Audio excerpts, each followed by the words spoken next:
Hey everyone, welcome to the show. So I have some very important updates to share about investigations into Donald Trump. The grand jury reconvened today. They don't normally meet on Thursdays, but their Wednesday meeting was canceled for some reason. There was a lot of speculation about an indictment being handed down today, but it's looking like it's not going to happen. Most news outlets are saying that if Trump does get indicted, it probably isn't going to happen until next week. Here was my thought, though. If I was the Manhattan DA, I would shoot for a Friday afternoon indictment. That way, the DA's office is empty over the weekend. This is while emotions are running high. And that's not to say there's not going to be any violence after that, after the weekend, but it at least gives MAGA some time to process it, 2 days of a cooling off period. So we'll see. That's how I would do it, but we'll see what he does. In the meantime, some big news broke regarding the special counsel investigation into the classified documents issue.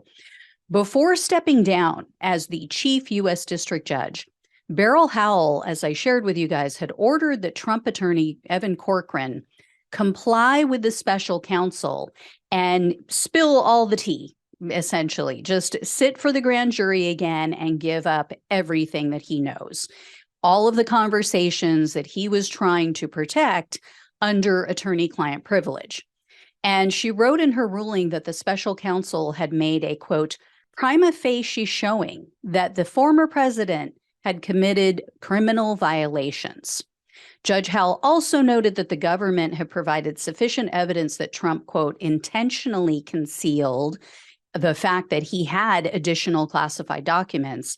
And according to people with knowledge of the special counsel investigation, the DOJ has obtained, quote, evidence of a deliberate effort not to turn over all of the material covered by the subpoena. That, of course, refers to the subpoena that was issued by the Department of Justice ordering Trump to turn over any and all material that he had.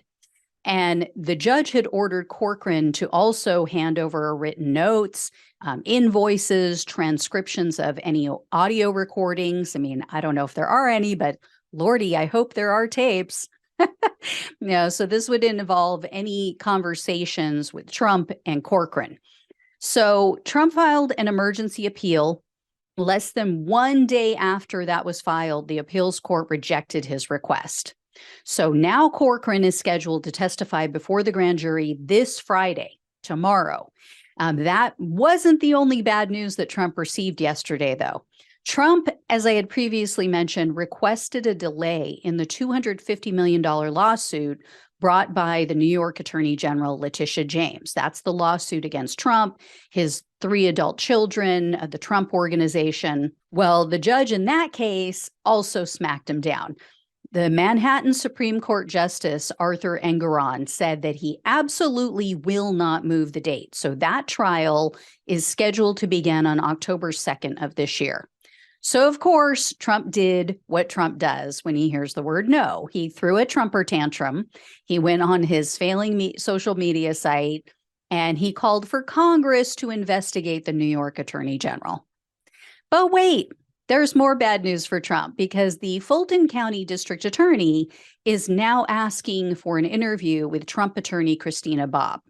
We have no idea why, but Bob's attorney is saying, no, she's not going to do it because in their estimation, the attorney general had more than enough time to call Bob to testify before the special grand jury.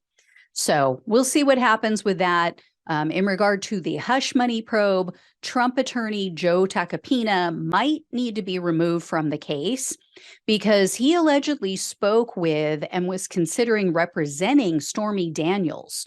This was all the way back in 2018. And an old 2018 video of Tacopina has surfaced. In this video, he says that Trump's payments to Cohen were likely illegal and a possible campaign finance issue for Trump. Whoops.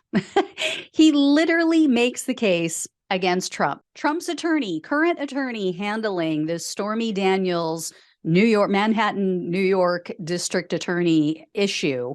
And he literally said his client was probably guilty back in 2018. So he might need to be removed. The final bit of news that I have is that the jurors in the case against Trump brought by E. Jean Carroll, that is the rape case, the judge has agreed to allow the jurors to be anonymous so that they don't come under undue influence, they don't get threats and so forth. That case, as I mentioned the other day, will go to trial at the end of next month, the end of April. So I will keep you guys posted on all of this or anything new that comes up. Like I said, these cases are, multiplying like wet gremlins. So you never know. I could have more cases that pop up between now and tomorrow. But if there is an indictment, I will definitely let you guys know as soon as it hits. Thank you so much for watching and listening. Please like, share, and subscribe. Please donate if you can. Love you all. Take care, and I'll talk with you soon.